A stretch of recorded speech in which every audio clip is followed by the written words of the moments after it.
Hello, this is Fixer Upper. The reason I call myself Fixer Upper is because I'm a contractor, and that was a tag for my truck, Fixer Upper. It's not because I'm any genius or anything, conceited or whatever. Anyway, working on a 1980. This is a standard. Thing like that. Good Lord, and I made that sissy bar. I cut off all the unused brackets, ground them off. This was painted black when I got it, but I mean I just repainted it black. There's still chrome under there. I use Rust-Oleum. I like it. Anyway, spray bomb the tank, side cover.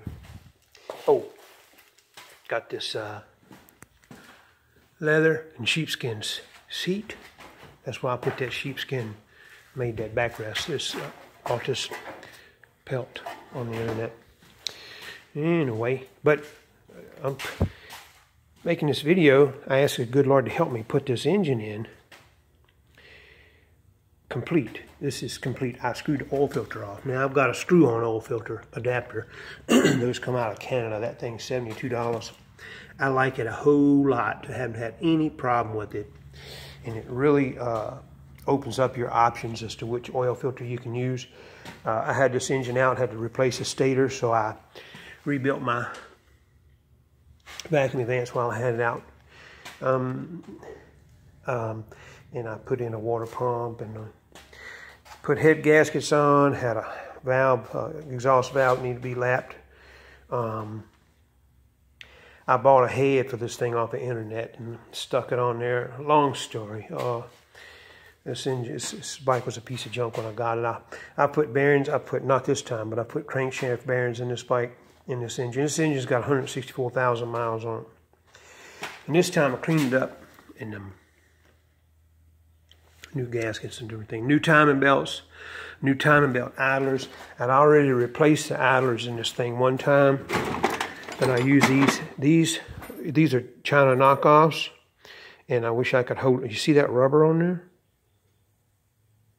The belt was, I could ride down the road and hear these things squalling, and I'm like, ain't no way I could hear that, because I put these in brand new and only run them about 10,000 miles, and they were squalling. And if I could work with one hand, I can make this thing squall. I can't do it, excuse me, if I could work with two hands, I could make it squall. And but anyway, got about 10,000 miles out of those. So I was afraid to reuse the belts. I thought maybe the belts were stressed.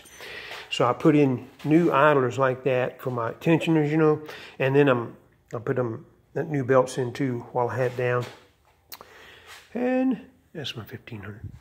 But anyways, this engine, I've got I transformed my jack here to fit the bottom of this engine.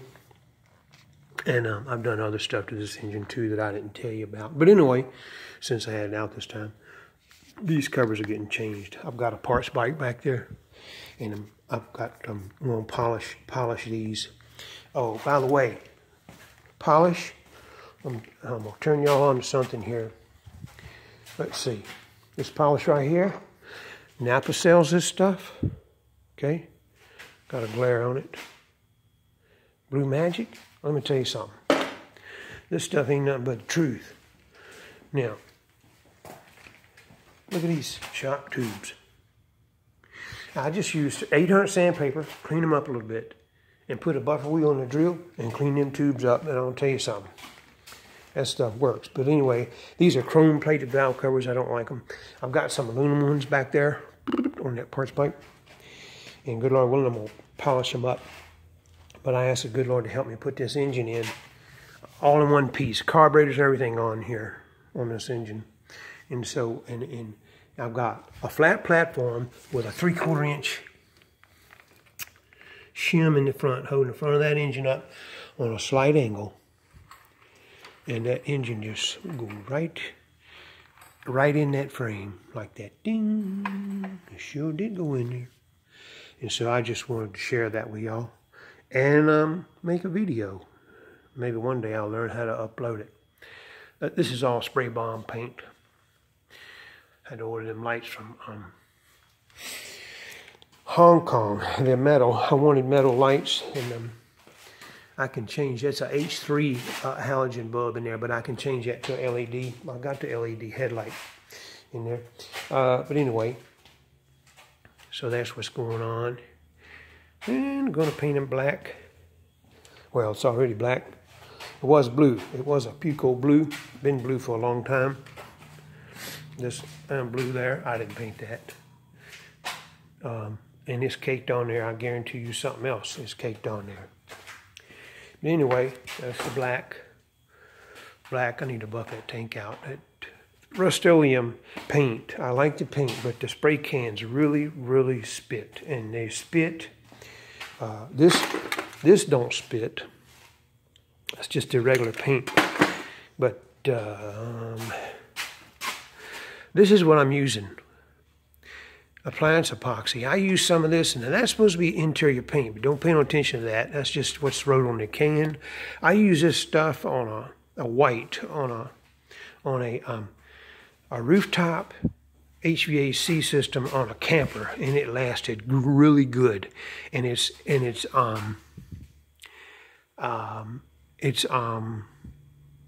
ultra hard enamel.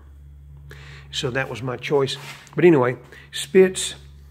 The Rust-Oleum auto stuff spits. The can spit. Now this shoots a round ball pattern. I hate that. This shoots a fan pattern. This shoots a fan pattern. I like that.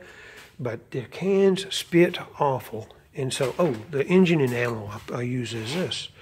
I clean the engine up and to aluminum or whatever, and then I sprayed it with this 500 degree, and check this out. Let's see, gas and oil resistant.